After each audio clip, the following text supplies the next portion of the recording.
अगर आप अपने छत के ऊपर टाइल लगवाने के बारे में सोच रहे हो तो आप एक बहुत बड़ी गलती करने वाले हो। बहुत सारे लोग कुछ इंपॉर्टेंट चीजों को जाने बिना अपने छत के ऊपर टाइल लगवा लेते हैं, जिस वजह से उनका बहुत भारी नुकसान हो जाता है। सबसे पहली चीज, उनके पैसे जो है वो वेस्ट चले जाते हैं और उसके बाद में उन्हें बहुत सारी दिक्कतों का भी सामना करना पड़ता है। तो ऐसा आपके साथ न हो, इसके लिए इस वीडियो को पूरा जरूर देखें, क्योंकि आज के वीडियो में हम ये जानेंगे कि आपके छत के ऊपर टाइल लगवाना सही है या गलत है, और जब भी आप अपने छत के ऊपर टाइल लगा लेते हो तो इसके क्या क्या नुकसान हो सकते हैं। और वीडियो का जो एंड पार्ट है वहाँ पर हम ये भी जानेंगे कि जिन लोगों ने ऑलरेडी अपने छत के ऊपर टाइलें लगा ली है तो उन्हें कौन कौन सी चीजें करनी चाहिए जिनसे कि उन्हें आगे चल के ज्यादा तकलीफ ना हो। तो यहाँ पर सबसे पहला पॉइंट आ जाता है कि हम अपने छत के ऊपर टाइलें क्यों लगाते हैं। तो जैसे कि हम सब जानते हैं, जब हमारी छत कास्ट हो जाती है तो छत का जो कलर है वो ग्रीनिश ग्रे होता है। आगे चल के जब उसके ऊपर धूल मिट्टी आ जाती है तो टेरेस काफी खराब दिखाई देने लगता है। इसीलिए लोग क्या करते हैं, अच्छे लुक के चलते अपने टेरेस के ऊपर टाइलें लगा लेते हैं, जिससे कि आपका टेरेस भी बहुत अच्छा दिखाई देता है। और मार्केट में कुछ स्पेशल रूफ की भी टाइल आ चुकी है जो कि एकदम व्हाइट कलर की होती है। जब उन्हें छत के ऊपर लगाया जाता है तो छत का टेम्परेचर भी कम होने में मदद मिलती है, क्योंकि ये जो व्हाइट कलर है धूप को अच्छे से रिफ्लेक्ट कर देता है। और साथ में कुछ लोग इस हिसाब से अपने छत के ऊपर टाइल लगाते हैं कि जब हम छत के ऊपर टाइल लगा लेंगे तो हमारी लीकेज की समस्या खत्म हो जाएगी, और यही पर वो बड़ी गलती कर देते हैं। देखिए दोस्तों, जब भी आप अपने छत के ऊपर लीकेज की समस्या से बचने के लिए टाइल को लगाते हो तो ये आपके लिए बहुत ही खराब ऑप्शन हो सकता है, क्योंकि जब आप छत के ऊपर टाइल लगा लेते हो और ये सोचते हो कि हमारा वाटरप्रूफिंग का काम हो गया, हमारा छत जो है वो वाटरप्रूफ हो गया, तो ऐसा बिल्कुल भी नहीं होता है। क्योंकि आप जो छत के ऊपर टाइल लगा लेते हो वो आपके छत का वाटरप्रूफिंग का ऑप्शन नहीं होता है। उल्टा बहुत सारे जगह पर ऐसा देखा जाता है कि जब छत के ऊपर टाइल लगा दी जाती है उसके बाद लीकेज की समस्या और भी ज्यादा बढ़ जाती है, यानी कि जितनी लीकेज पहले थी उससे भी ज्यादा लीकेज टाइल लगाने के बाद होना शुरू हो जाती है। अब ये लीकेज की समस्या और भी ज्यादा क्यों बढ़ जाती है, इसके पीछे कारण मैं आपको बताता हूँ। सबसे पहली चीज तो ये आ जाती है कि आपकी जो टाइल है उसके अंदर तो डायरेक्टली पानी नहीं जा सकता, पर आपके टाइल के जो जॉइंट्स होते हैं उनके गैप जो है वो धीरे धीरे करके खुल जाते हैं, क्योंकि धूप की वजह से और ठंड के मौसम में टाइल एक्सपांड और कॉन्ट्रैक्ट होती है, जिस वजह से जो टाइल जॉइंट्स है वो आगे चल के खुल जाते हैं।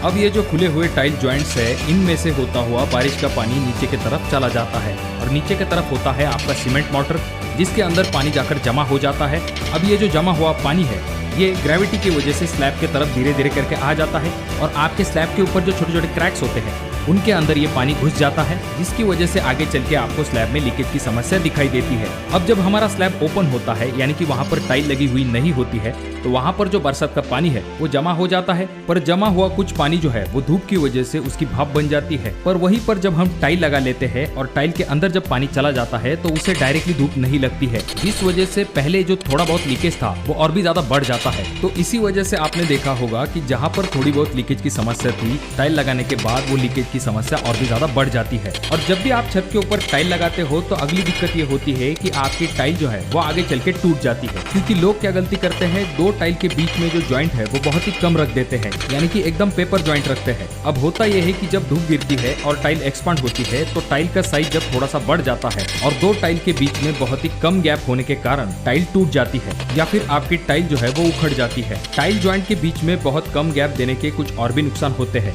जैसा कि आप अगले वीडियो में देख सकते हो। यहाँ पर इस मोज़ेक टाइल को लगाया गया था, और जब धूप की वजह से ये टाइल एक्सपांड हो गई तो जो पैरापेट वॉल है उसके ऊपर इस तरह का हॉरिजॉन्टल क्रैक आ गया। तो ये कुछ नुकसान छत के ऊपर टाइल लगाने के होते हैं। तो अब अगर आपके सामने ऐसा ऑप्शन है कि या तो आप अपने छत के ऊपर टाइल लगा सकते हो या फिर आप अपने छत के ऊपर वाटरप्रूफ करवा सकते हो, तो इसमें से आपको दूसरे ऑप्शन की तरफ जाना चाहिए, यानी कि आपको आपके छत के ऊपर वाटरप्रूफ करवाना चाहिए, भले ही आप अपने छत के ऊपर टाइल लगाओ या फिर ना लगाओ।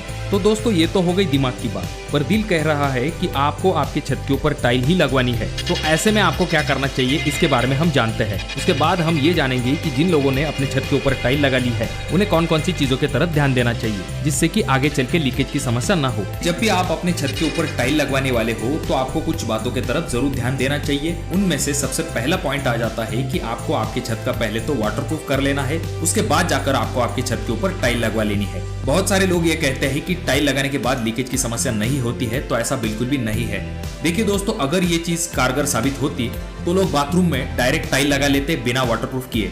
जैसे कि हम सब जानते हैं, बाथरूम में हम सबसे पहले वाटरप्रूफ करते हैं, उसके बाद जाकर टाइल लगाते हैं, जिससे कि हमें आगे चल के लीकेज का सामना न करना पड़े। तो अब आपको ये तो बात समझ में आ गई कि टाइल लगाने से पहले वाटरप्रूफ करवाना जरूरी है। अब बहुत सारे लोग ये कहेंगे कि जो ब्रिक बैट कोबा है ऑलरेडी उसका वजन बहुत ज्यादा हो जाता है स्लैब के ऊपर। ऐसे समय में उसके ऊपर जब हम टाइल लगा लेंगे तो इससे और भी वजन बढ़ सकता है।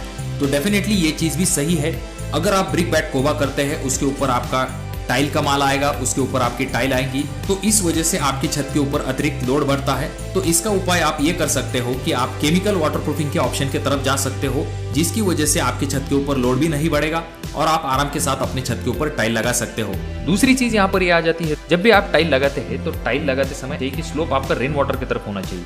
ये नहीं कि बीच में कहीं पर आपका पानी ठहर रहा है, जिस वजह से पानी नीचे जाने के चांसेस बहुत ज्यादा बढ़ जाते हैं। प्रोसीजर के एंड पॉइंट में अगर हम आते हैं, जो आपके टाइल जॉइंट्स होते हैं दोस्तों, उसके तरफ आपको खास करके ध्यान देना है। जब आप टाइल जॉइंट्स देते हैं तो उस दोनों टाइल के बीच में आपको थोड़ा सा अंतर रखना है, कम से कम 5 mm तक रखेंगे तो ये ठीक बात हो जाती है। पर अगर आप बहुत ज्यादा चिपका के उन टाइल को लगाते हैं तो ऐसे वक्त में एक्सपांशन की वजह से टाइल्स में क्रैक आ सकते हैं। तो इस चीज की तरफ आपको ध्यान देना है। उसके बाद में जो आपके टाइल जॉइंट्स होते हैं दोस्तों, उसको आप इपॉक्सी ग्राउट की मदद से आपको फिल कर देना है। यहाँ पर सबसे इंपॉर्टेंट पॉइंट मैंने आपको जो पिछली वीडियो में भी बताया था कि टाइल जॉइंट्स में से पानी नीचे की तरफ चला जाता है, तो इससे बचने के लिए आप वहाँ पर इपॉक्सी ग्राउट कर देते हैं। पर एक बार अगर आप इपॉक्सी ग्राउट कर देंगे और उसके बाद आपका काम खत्म हो जाएगा, अगर आप ये सोच रहे हैं तो आप गलत है। टेम्परेचर की वजह से यानी कि धूप पड़ने की वजह से टाइल जॉइंट जो है वो खुल जाते हैं। तो इन चीज़ों का आपको बार बार मेंटेनेंस करना पड़ेगा। आपको देखना पड़ेगा अगर आपके टाइल जॉइंट्स खुल जाते हैं तो वहाँ पर आपको वापस से इपॉक्सी ग्राउट लगाना पड़ेगा। इस चीज की तरफ अगर आप ध्यान देते हैं तो डेफिनेटली आपके टाइल में से पानी नीचे जाके लीकेज होने की समस्या जो है वो